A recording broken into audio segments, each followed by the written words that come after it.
Disney World, right off the coast there of Singapore, the main island, and we see President Trump now getting into the beast. No doubt his entourage will follow thereafter. One note here, Bill, as we've been focusing on how each leader has arrived and has been treated. The car, for instance, that Kim Jong-un arrived in, rented the 747, Air China, certainly not Air Force One. And then the decision for Air Force One to arrive at the Singaporean Air Force Base and the Air China 747 to arrive at the commercial airport there. Do we have any background on any of this, or is this just as we're learning it, we're learning it?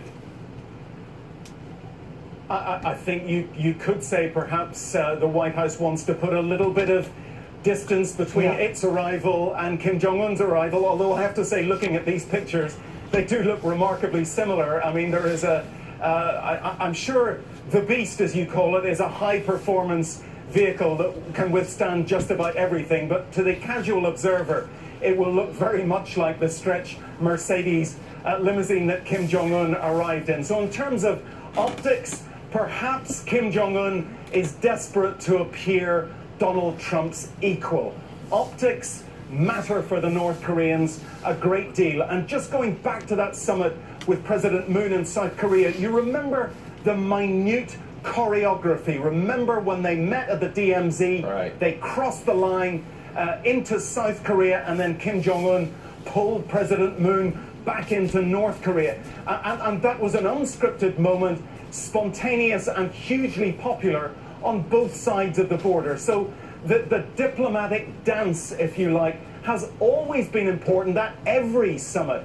I mean, cast your mind back just a few hours to the Quebec G7 summit and some of those extraordinary images of Donald Trump sitting with his arms crossed as all the other European and Japanese leaders crowded around him, seeming to be at odds with him. You know, that image matters. Image matters to Western leaders. It matters especially to Kim Jong-un. Remember, he is doing something here his father and his grandfather, the founder of North Korea, could not do, could not get a meeting with an American president. All they've ever wanted was that meeting. All they've ever craved from the United States was respect. So it could be, going back to your initial question, that Kim Jong-un wants to build himself up in the way he looks, in the 12 bodyguards running beside his limousine, in all of that, as an equal leader, equal with Donald Trump. Bill Healy, thank you so much for that, and do stand by. We'll get back to you a little bit later. We sure will. Right now, let's go to NBC's Lester Holt, of course, anchor of NBC Nightly News. And Lester, with a welcome to you, long distance there from Singapore. I want to tap into your experience and that which you have covered. You were on the ground in South Korea. That was in April of last year. You were on the ground in North Korea in January of this year. So you know the environment. You've felt it yourself.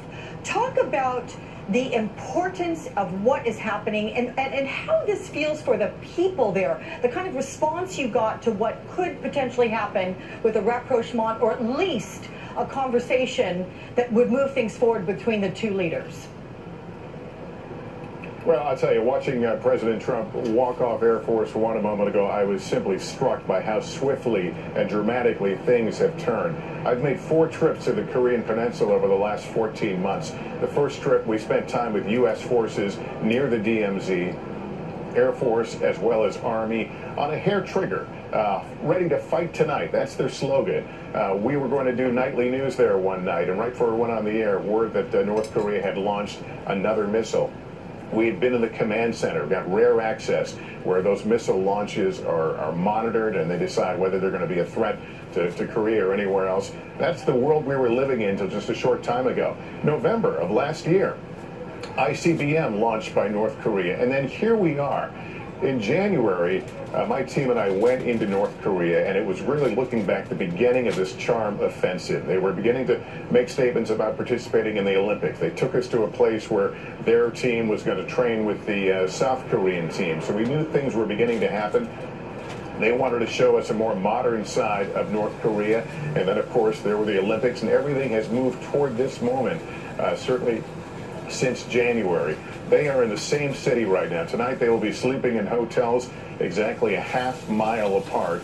And Tuesday, that'll be actually 9 p.m. Eastern Time Monday, they will sit face to face and talk face to face about the future of North Korea's nuclear program. It's amazing. It is extraordinary. And Lester, specific to, I understand and I recall that you and your small team that was allowed to go with you into North Korea, you met with North Korean leaders. And I'm curious what the tenor of that conversation was like. I know there were no cameras, but talk about what you gleaned from that. It still rings in my head. We were invited to the foreign ministry, and we sat down with a senior official. We were told it was a meet and greet. What it really was a lecture and a message that he wanted us to take back to the U.S., which was North Korea is now a nuclear power. The U.S. and the rest of the world will have to come to grips with that. That was the message. And again, that was January. Here we are now in June, and Kim Jong-un, by all accounts, is ready to talk about denuclearization. Now, we don't know where he wants to go on that, a timeline, what that means, but the fact that that title, that subject, is on the agenda after what we have witnessed is, as I said, it's truly remarkable. But it's going to happen. They're here now, and it will happen. It absolutely will. As you were there along the DMZ, do you get a sense that those soldiers on both sides with whom you were able to be in touch, is there any sort of easing of the tensions in their minds, or are they standing as upright and as vigilant as ever? Well, when I was in South Korea with the U.S. forces, keep in mind that was a little over a year ago, so obviously a very tense situation. Knowing what I know and observing what I observe, I would think that their role hasn't changed at all. They do what they do. The diplomacy is going on. They're following the news, but still North Korea has intercontinental ballistic missiles. North Korea has nuclear weapons. That hasn't changed, and neither has certainly the posture of the 28,000 U.S. forces and, of course, the South Korean forces who continue to watch and monitor those launch sites day in and day out.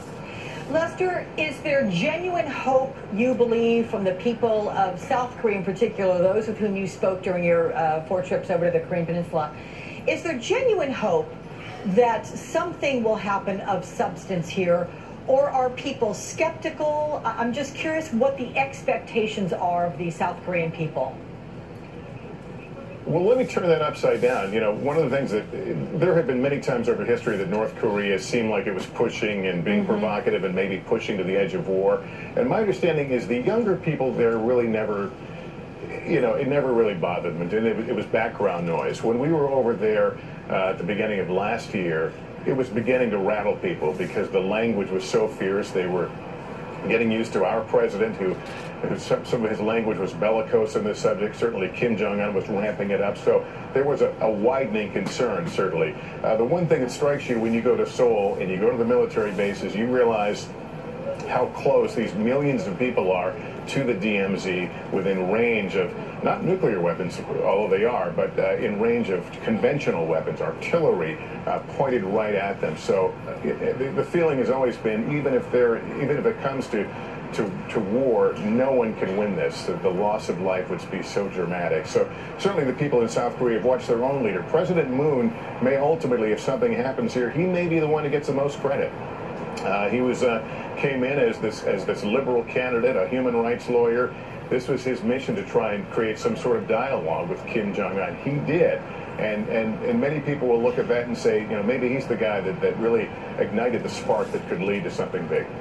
Sage and experienced thoughts from you, our friend Lester Holt there, of course, anchor of NBC Nightly News. Lester, thank you so much for all of that, and we'll look forward to seeing you in the next couple days as well. Yeah, Alex, just great context there, right? There's a generation that fought that war, the Korean War, and now he's putting that into context for us, what that might mean for all those 80, 90-year-old veterans that are watching history maybe finally make an important turn. Okay, we're going to take a quick break. After the break, we're going to go straight back to Singapore. We're going to go to Chief White House Correspondent Hallie Jackson, who's on the ground as well, was at the Air Force Base where Air Force One touched down. We'll go to her after this. What's happening inside average underwear?